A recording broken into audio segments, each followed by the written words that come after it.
आज एक प्रश्न स्वतःला विचारून बघा, ही मुंबई नक्की कोणाची आहे? ज्यांनी ही मुंबई रक्त सांडून मिळवली त्यांची, की ज्यांनी फक्त तिचे लचके तोडली त्यांची?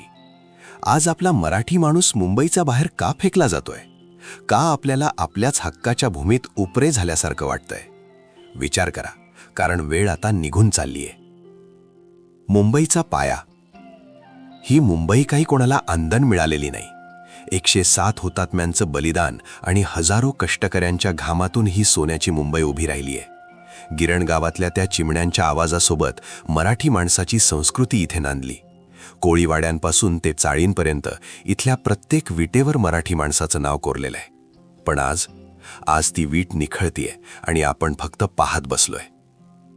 आपण कुठे हरवलो? आज वास्तव काय?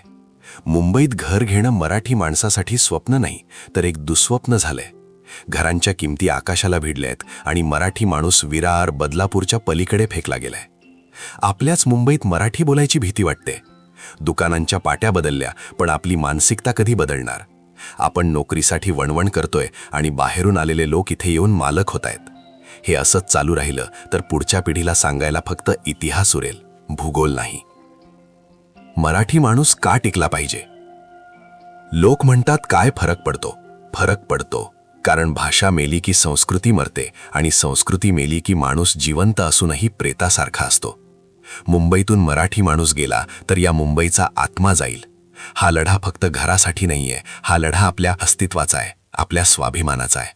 आपल्या पुढच्या पिढीनं इथे ताठ मानेनं जगावं असं वाटत असेल तर मराठी माणसाचं मुंबईत असणं अनिवार्य आहे. आता काय करायचं?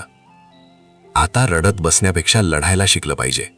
पहिली गोष्ट, कुठेही जा, मराठी बोलायला लाजू नका.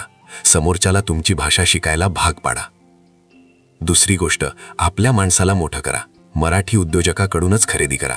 एक मराठी माणूस दुसऱ्या मराठी माणसाचा पाय खेचण्याऐवजी हात धरायला शिकला तर आपल्याला कोणीच हरवू शकणार नाही. तिसरी गोष्ट, शिक्षण आणि नोकरीत आपलं वर्चस्व निर्माण करा. आपली मुलं फक्त नोकर नाही तर मालक झाली पाहिजेत. शेवटचं आवाहन, लक्षात ठेवा, घर सोडता येईल पण ओळख सोडता येणार नाही. मुंबई सोडली तर तुमचं मराठी पण हरवून जाईल. जागा व्हा, ही मुंबई तुमची आहे, ती टिकवणं ही तुमची जबाबदारी आहे. कारण आपण मराठी आहोत म्हणूनच इथे आहोत. तुमचं काय मत आहे? मराठी माणूस मुंबईत टिकण्यासाठी अजून काय करायला हवं? कमेंट्समध्ये नक्की सांगा आणि हा व्हिडिओ प्रत्येक मराठी माणसापर्यंत पोहोचवा. जय हिंद, जय महाराष्ट्र.